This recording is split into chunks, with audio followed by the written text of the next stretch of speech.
Dito nga po sa Speedman guys, bali i-cash out natin tong ating balance na 36 pesos. So bago nga po makapag-cash out sa GCash, dapat meron kang balance na 200 pesos. So i-cash out natin yan kahit below 200. Tapos ituturo ko din sa inyo guys kung paano yan malipat sa ating GCash wallet.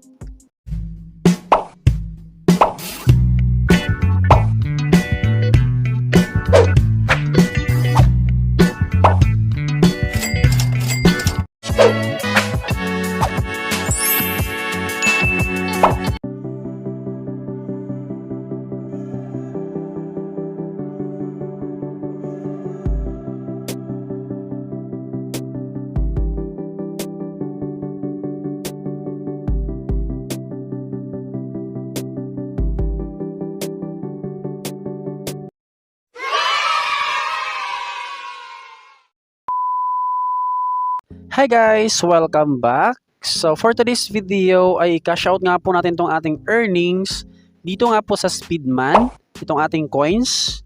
Dito guys, meron tayong balance na 36 pesos. So dito nga po sa kanilang withdrawal method, merong Lazada, GCash, PayMaya, GrabPay at saka PayPal. Ayan, sa GCash, PayMaya, GrabPay at saka PayPal, dapat meron kang balance na 200 pesos bago makapag-cash out. So ang gawin natin dito guys para ma-cash out natin tong ating 36 pesos ay i-cash out natin yan via Lazada. I-select lang natin yung Lazada, tapos confirm, and then withdraw all. And then dito guys, bali ilagay nga po natin yung ating mobile number na nakabound sa ating Lazada account. Ayan, paano nga po natin makita yung ating account number or mobile number na nakabound sa ating Lazada? I-open lang natin yung Lazada account. Tapos dito guys, dito sa my account na section, itap lang natin yung setting. Ayan siya. Tapos account information. And then ito na nga po yung ating mobile number. So ganun lang para makuha natin yung ating mobile number na nakabound dito sa Lazada account. Ilagay lang natin dyan guys. Ayan na siya. Withdraw lang natin yan. I-double check lang natin yung ating account number, tapos confirm. So ito na guys, nag-success na nga po yung ating withdrawal. Happy to accept.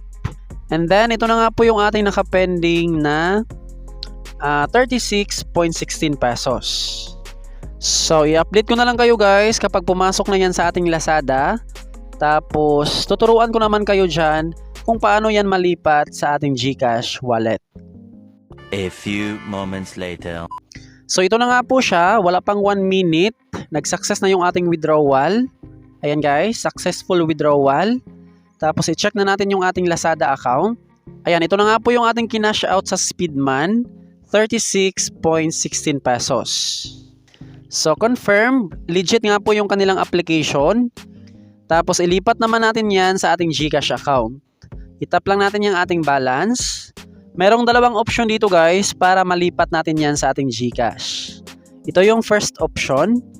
Bali, itap natin yung ating balance. And then withdraw. Dito guys, para makapag-cash out, dapat verified yung ating Lazada wallet.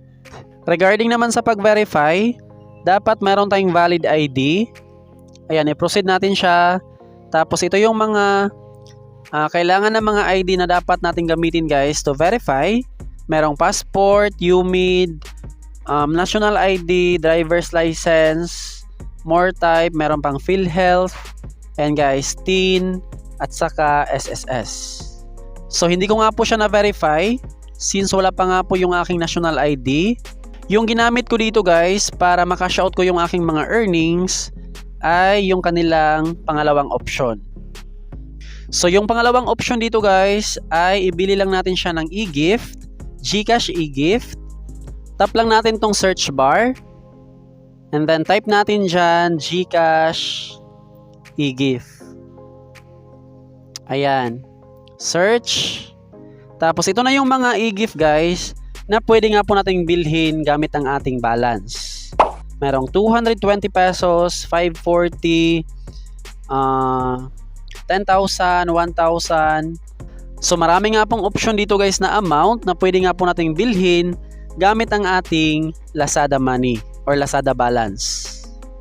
So ang disadvantage lang dito guys, kapag maliit lang yung balance mo sa Lazada, hindi ka nga po makabili dito ng e-gift. Usually kasi sa kanilang e-gift, 220 at saka 540. So yung best option ay yun nga pong kanilang option 1. Bali i-withdraw natin siya, kaso nga lang dapat verified yung ating Lazada wallet. So kung meron ka namang ID, i-verify mo lang siya para makash out kahit small amount.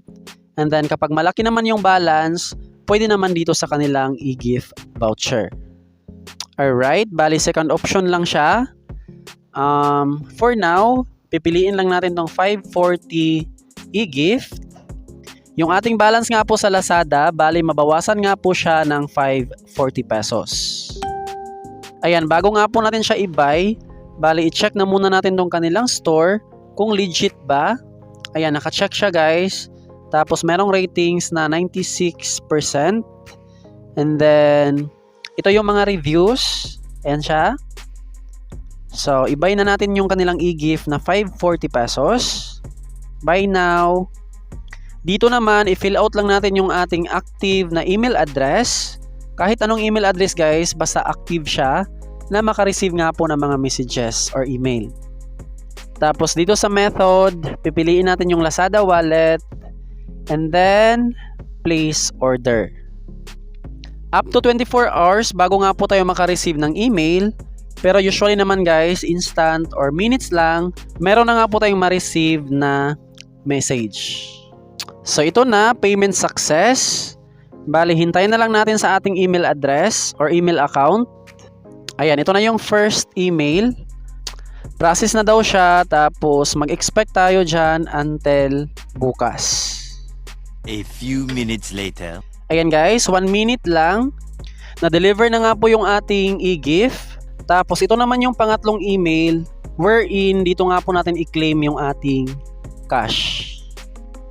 Ayan guys. Open lang natin siya.